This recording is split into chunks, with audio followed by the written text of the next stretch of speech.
बोथोरा खाथिनिफ्राय खाथि सौफैबाय। बे फुजा बोथोरनि समाव गिबि मन्त्रि डक्टर हिमन्त बिश्व शर्माया मोनसे गोजोनथाव खौरां फोसावदों। दुर्गा फुजा खुंफुंनो थाखाय सरकारा रां होगोन। नंगौ, गिबि मन्त्रिया फुजा आफादफोरनो राङारि हेफाजाब होनो थाखाय आखायाव लादों।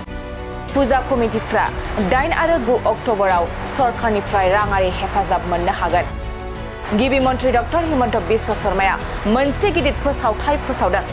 सिगां समाव बिहु कमिटिफोरनो सरकारनिफ्राय राङारि हेफाजाब होनाय जादोंमोन आरो दा थाबैनो भावनानि थाखाय राङारि हेफाजाब होनो थाखाय बिथांखि लादों। गिबि मन्त्रिया जिल्ला कमिशनारनि मावख'आव आर'जलाइ होग्रा फुजा कमिटिफ्रा राङारि हेफाजाब मोननो हागोन। फुजा बोथोरा खाथिनिफ्राय खाथि सौफैबाय।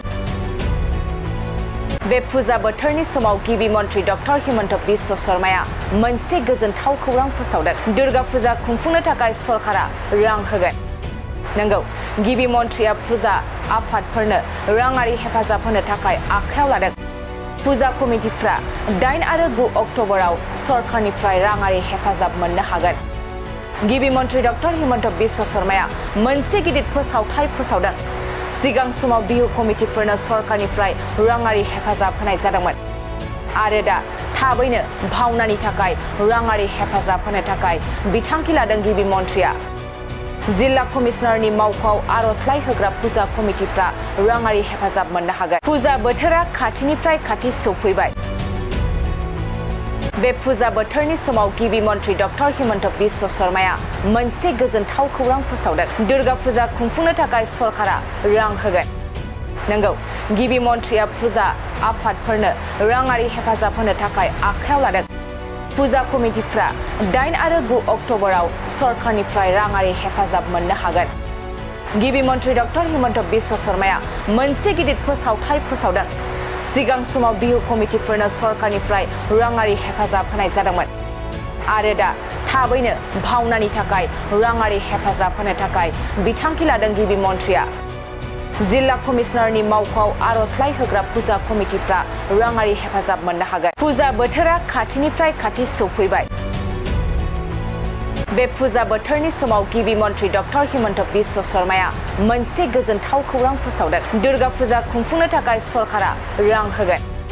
नंगौ, गिबि मन्त्रिया फुजा आफादफोरनो राङारि हेफाजाब होनो थाखाय आखायाव लादों। फुजा कमिटिफ्रा 8 आरो 9 अक्ट'बराव सरकारनिफ्राय राङारि हेफाजाब मोननो हागोन। गिबि मन्त्रि डक्टर हिमन्त बिश्व शर्माया मोनसे गिदिर फोसावथाय फोसावदों। सिगां समाव बिहु कमिटिफोरनो सरकारनिफ्राय राङारि हेफाजाब होनाय जादोंमोन आरो दा थाबैनो भावनानि थाखाय राङारि हेफाजाब होनो थाखाय बिथांखि लादों। गिबि मन्त्रिया जिल्ला कमिशनारनि मावख'आव आर'जलाइ होग्रा फुजा कमिटिफ्रा राङारि हेफाजाब मोननो हागोन। फुजा बोथोरा खाथिनिफ्राय खाथि सौफैबाय।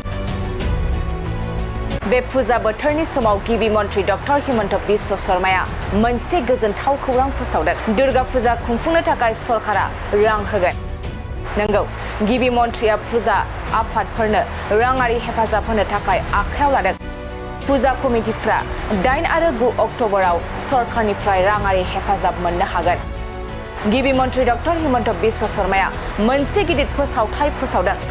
सिगां समाव बिहु कमिटिफोरनो सरकारनिफ्राय राङारि हेफाजाब होनाय जादोंमोन आरो दा थाबैनो भावनानि थाखाय राङारि हेफाजाब होनो थाखाय बिथांखि लादों। गिबि मन्त्रिया जिल्ला कमिशनारनि मावख'आव आर'जलाइ होग्रा फुजा कमिटिफ्रा